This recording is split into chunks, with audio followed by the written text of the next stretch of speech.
how, if you were going to give a 20-year-old advice right now on how to find meaning in their life, what would you say? For a 20-year-old, I would tell them, you don't know all the answers.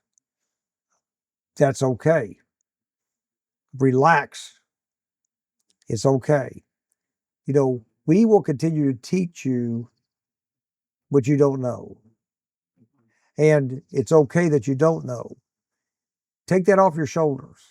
If no one has showed you, if no one's walked through it more than once with you, it's okay you don't know. And people need to remember that, because sometimes it takes people like Bill Sparks 3 or 4 times, and then all of a sudden they grasp it. I don't want someone to go through the inventory process I went through at Pizza Hut. I don't want them to go through that by themselves. I went through that by myself. I mean, I got it, but it's hard when you don't have someone to help you and support you. Yeah, 100%. And it was hard on me. But I knew come hell or high water, I was going to do it. Because again, that's what running taught me. It was like, the more miles you put in, the hard work you put in. It's like Tom Burridge told me, you have to thank me for coming in 13th out of 6,500 runners. You did the work. And that's the thing, is people need to understand, you're not going to know everything. That's okay. Any manager knows they can call me. And, I couldn't call any senior VP of operations and ask them for help when I was growing up. And I don't want them to go through any of that. Not that I'm a big wheel, because I'm not. I'm there to help encourage them, from that cashier to the cook to the manager. And, well, that's leadership. That to me is leadership. That is leadership. Because I've seen in my lifetime, I've seen excellent leadership and I've seen poor leadership. So how do you define your leadership style? Well, and what makes a good leader? Let me tell you, in the beginning it was poor. I will say that. I think it was poor. And I think it's evolved over the years. I think, again, my leadership is, and I hope anybody who is in, I tell people, no one works for me, they work with me. And I want people to know that. We're all in this together, like I said before, but I want people to know, hey, I got Bill's number. I can give him a call. They've all got my number. Where did you learn that style of leadership? I think just from reading books. I think that, practice, experience. I believe that's where I learned. Is it something that, did you just see that, wow, when I handle things like this, everything goes better? Suddenly people stay on the team. They don't quit out of frustration. And, longevity from a team member all the way up to a director, to a VP, it helps that bottom line.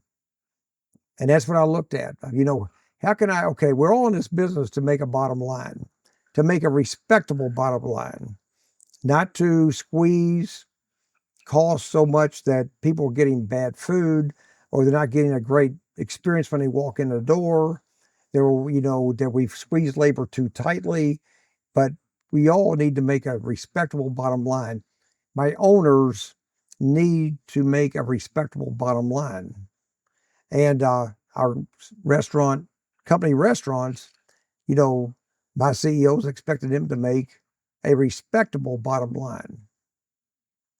So I want your advice on something, because the story you told when you were a manager trainee at Pizza Hut when you were young, that stuck with you because you were up all night doing the inventory. Yeah. And you were obviously stressed out. It was obviously a significant incident because you remember it. Right. And it sticks out. It probably feels like it was yesterday. And you said you stood up for yourself the next day. What advice would you give someone who is like living that bad experience right now. I would say, here's what I would say, and I said this today to someone, as a matter of fact, who is in a different industry, but this person stood up for themselves. And when I stood up for myself, I didn't know if I was going to be getting in a car and heading back to Louisville. I had no idea. All I know is, hey, I, you know, I've had no support, but I've been yelled at enough, which was the way they did it back in the day, if you will. That's what I think, you got to respectfully say, hey, I'm doing the best I can do here. If there's something else I need to be doing, I need your guidance. Tell me how you would do it.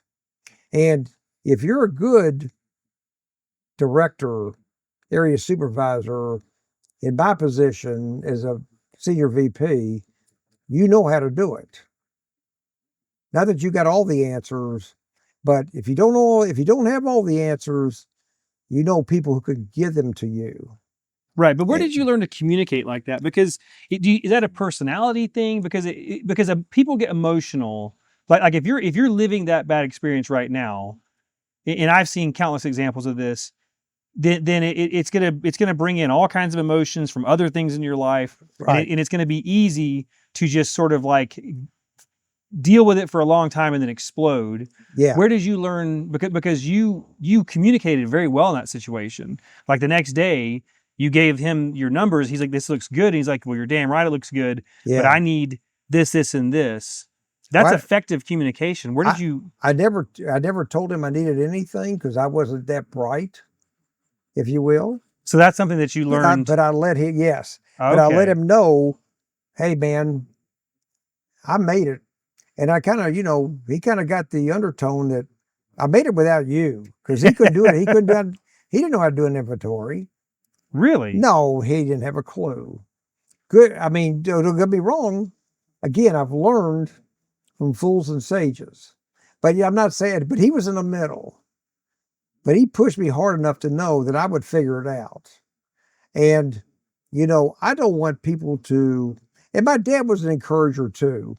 My dad, when he retired and when he passed away, I can't tell you how many people reached out to me and said, I would not be where I am today if it wasn't for your dad. And I mean, everybody knew my dad. Do you think so? Okay, so then you saw your so then you would have grown up. Your dad probably did that for you, and you would have maybe seen him do that in general. Do you think?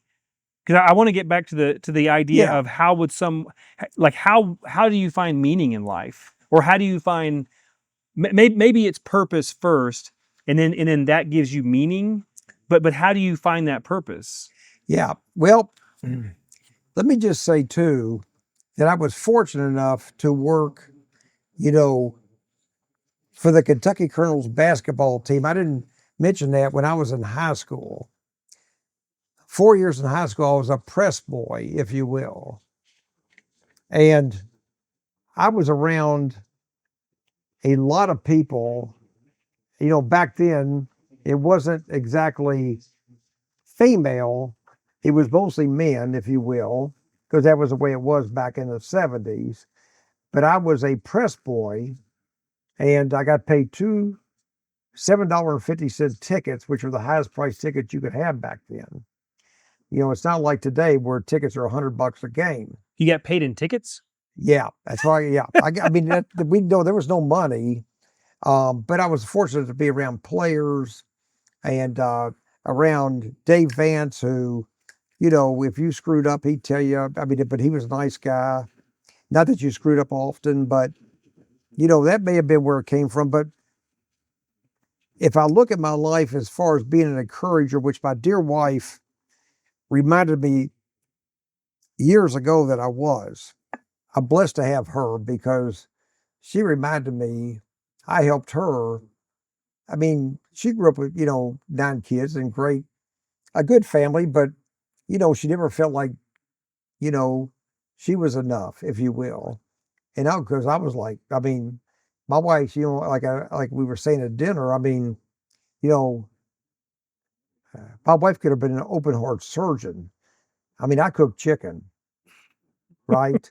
I've always tried to help other folks. It was an evolution, and I look at the dogs we've adopted, and it's a small part, but we got one that has three working legs. We adopted that dog, and I said, that's who we are. We give people chances. We give dogs chances. We got our greyhound. God love him. From an adoption agency. He was abused on the track. Oh, I remember that. Yeah. And, we had a golden retriever we adopted from the pound. And, we've always been, when you look at animals, we've always been those people, my dear wife and I, and my God, she's a great encourager. We've always been that kind of person, that kind of couple. But okay, so I guess what my question is, at what point or what caused you to understand so clearly how the world works in that Oh, sense? Does that make sense? Because the reason I have that no idea how the world works, by the way.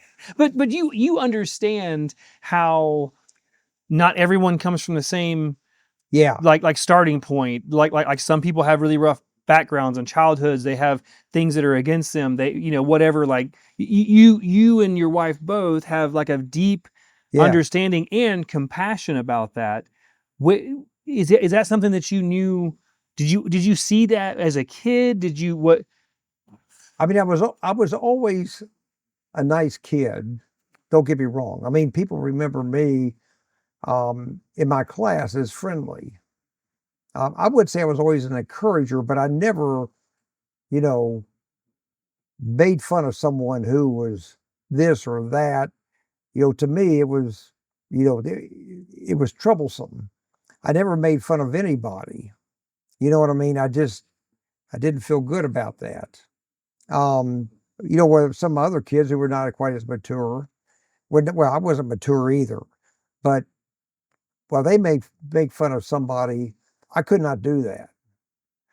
And I mean, that's a very low level, but you know, No, it's not at all. That's huge. it's it That's a character I mean, my mom thing. would have probably slapped me out of the chair if I made fun of anybody who was of a different race, had a handicap or this or that or the other.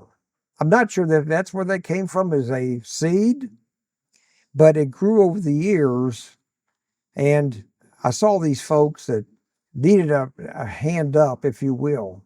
And then when I gave them a hand up, when I was a owner with Rally's Hamburgers, or when I was a district manager or area supervisor, and I gave them the opportunity, they took off and blossomed. And I was like, wow. It's like I had a 19-year-old kid, if you will. He was not obviously a young adult, but at First Avenue, and I had to let the general manager go. And that person said, name was Jerry. He said, if you give me a chance, I'll show you what I can do. And I'd never had a 19-year-old manager. So he and I sat down and talked for about 20 minutes. I said, Jerry, let's see what you got. He did it. You know, How long had he worked for you at that point? oh, until we sold, that was it, Yeah. But before that, did you know him before that? Oh yeah, yeah. He was a grill person. He worked the grill. And I mean, I knew him. I saw him when I'd come in, talk to him, but never never saw him as that person. He became an assistant manager for us at 18 and did a good job. But I gave him the opportunity, and I was like, wow. I mean, we talked a lot on the phone.